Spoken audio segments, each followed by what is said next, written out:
Salut, bine ați revenit pe canal. Marți, work time, treabă, ambreiaje, am avut o săptămână plină.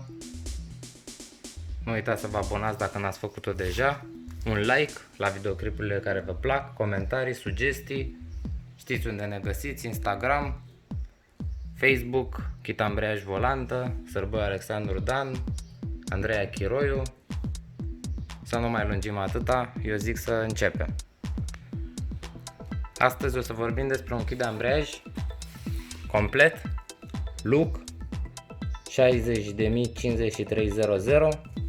Este dedicat Fordurilor Focus 2 C-Max, Ford Focus C-Max, motoare de 2000 diesel, 136 de cai. Se mai regăsește acest ambreiaj și pe Volvo C30, tot 136 de cai, tot 2000 diesel. Nu uitați să vă abonați dacă n-ați făcut-o deja. Să începem cu rulmentul.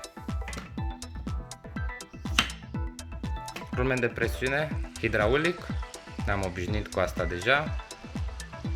Majoritatea Fordurilor, inclusiv că sunt pe benzină, inclusiv că sunt diesel, tot rulment de presiune hidraulic au. Așa e conceptul Opel, Ford, Kia, Volvo. E un rulment de presiune cu prindere în 3 puncte, 3 șuruburi în cutie, partea care va intra pe cutie. Aici se va mufa la conducta de lichid de frână. Rulmentul de presiune este look. Avem aici o ștanță, încă o ștanță, o a treia ștanță pe braț. Mecanismul, arcul rulmentului, codul 510-0230 cu 10, doar pentru cutiile în 6 trepte manuale. După cum bine știm, nu o să apăsăm rulmentul, nu e indicat, prinde pe conducta aer și nu este ok. Abia după ce se montează, se apasă pe el, se face aerisirea instalației. Să nu uitați de aerisirea instalației mereu, trebuie făcută înainte de a porni mașina, după instalarea unui rulment de presiune hidraulic nou. Da, cred că v-ați obișnuit deja cu asta. Să trecem la placa de presiune. O placă de presiune autoreglabilă. Același mecanism folosit ca și pe Volkswagen, Audi. Lucrul folosește și pe Ford, Volvo. Placa de presiune vedem că are arcurile strânse, sunt date la 0, cum s-ar spune. N-are uzură, așa vin de noi. Urmând ca în timp, în urma uzurii discului de ambreiaj, a ferodoului de pe disc, arcurile să se întindă ca să poată să facă contact între disc-placă cu volanta masă dublă și pentru a nu patina mașina. După cum bine vedem, placa de presiune este nemontată, nu are urme de strângere a șuruburilor. Este o placă de presiune, după cum am spus, autoreglabilă, gravura look. Tipul plăcii se regăsește undeva gravat în interiorul ei, nu prea avem acces să vedem foarte bine. Altă gravură look. Codul plăcii 1240407 cu 10. Tipul plăcii 9B12 cu 3. O să vă las link în descriere dacă vă interesează să învățați tipurile de plăci de presiune. Ca mecanism din interior ele sunt ușor diferite în funcție de revizie.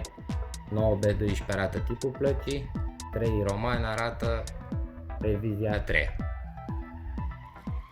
Avem o gravură look. Să vedem cum arată și pe partea dinspre volantă. Se observă că nu este de culoare albastră, e de culoare argintie, n-a fost montată, nu sunt urme de montaj nici la șuruburi, la găurile de la șuruburi, nici pe suprafața de contact. O gravură pe soare, pe lamelele soarelui. O placă de presiune obișnuită, după cum bine am văzut de la început, fiind de 1, 2, 4, înseamnă că este de 24 de centimetri, adică 240 de milimetri. Să trecem la disc. Nu uitați să lăsați comentarii dacă sunteți interesat de un kit de ambreiaj anume sau dacă vă interesează o ofertă de preț, dacă vă interesează orice altă informație legată de această meserie, să zicem, cu mare plăcere vă stăm la dispoziție. Discul, ferodou discului. Șanțurile acestea arată că nu a fost uzat. Acestea ar fi niturile la care nu este indicat să se ajungă, pentru că atunci va zgâria suprafața de la volantă și va lăsa urme. Ștanța Look, partea de montare, ca de obicei, ghetribe spre cutia de viteze.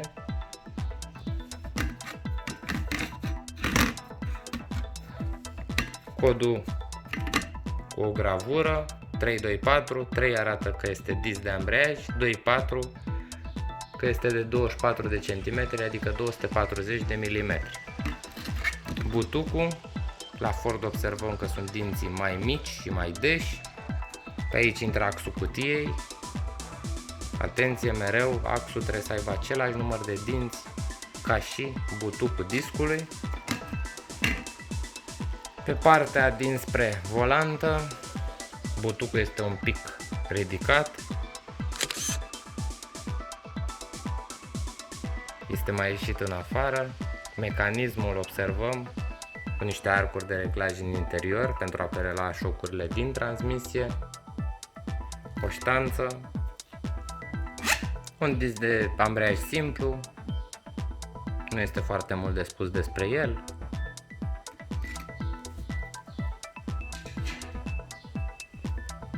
Nu uita, dacă nu te-ai abonat încă, e momentul să o faci. Apasă pe butonul de abonează-te, like dacă îți place. Poate nu-ți place videoclipul ăsta, poate îți place altă marcă. Și nu uita să ring the bell, clopoțelul ăla, pentru a vedea care e viitorul videoclip. Asta până intrăm și cu vlogul în strong. Volanta cu masă dublă, gravura Look, prindere în 8 șuruburi. Avem și șuruburile aici, venite în pachet,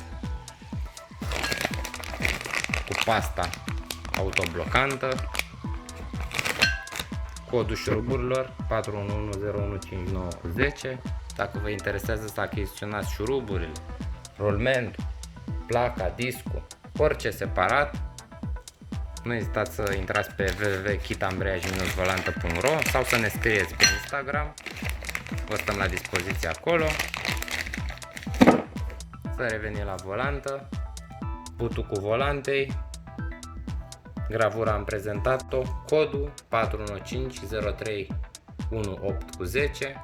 Această volantă se mai potrivește separat și de Volvo și Ford Focus și Ford C-Max 2000 diesel și pe alte mașini, dar doar volanta, nu și ambreiajul, ambreiajul fiind diferit.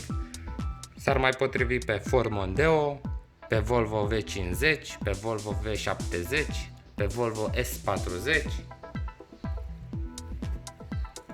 Observăm că șuruburile n-au fost strânse niciodată, găurile sunt fără urme.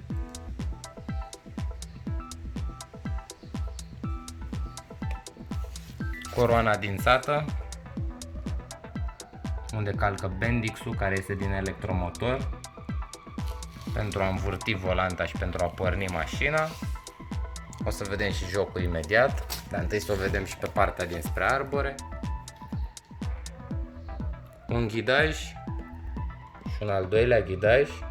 Observăm că sunt diferite ghidajele, cel de sus de cel de jos, pentru a ști cum se montează, în ce poziție.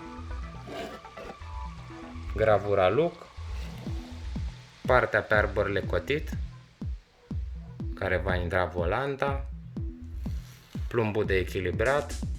N-au fost necesar foarte mulți plumbi de echilibrare pe volanta asta. și să trecem și la joc. Să le punem și peste, să vedem cum arată ansamblu.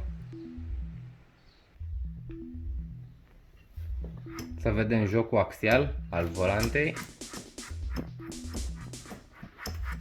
Axial înseamnă pe românește stânga-dreapta.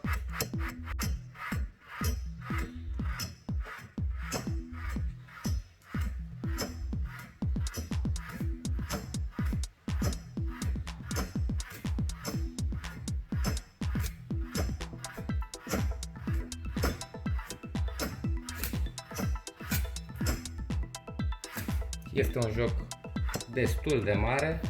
Observăm că ea se încarcă și revine. Aici vom vedea. După ce o încărcăm, își revine singură un pic. Acela este jocul la liber, în partea cealaltă nu. Aici dacă tragem și dăm drumul, imediat revine. Arcurile înseamnă că funcționează din interiorul ei. Discul de ambreiaj, nu uităm, ghetribe.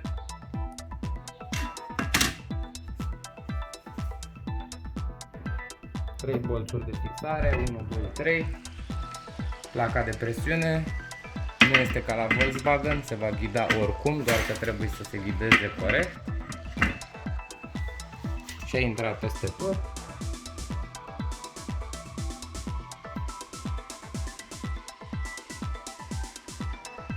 Reglementul de presiune, șuruburile, închide ambreiaj complet pentru Ford Focus, C-Max, 2000 diesel, de fapt 2000 TDCi, turbo diesel common rail injection, jocul modulului,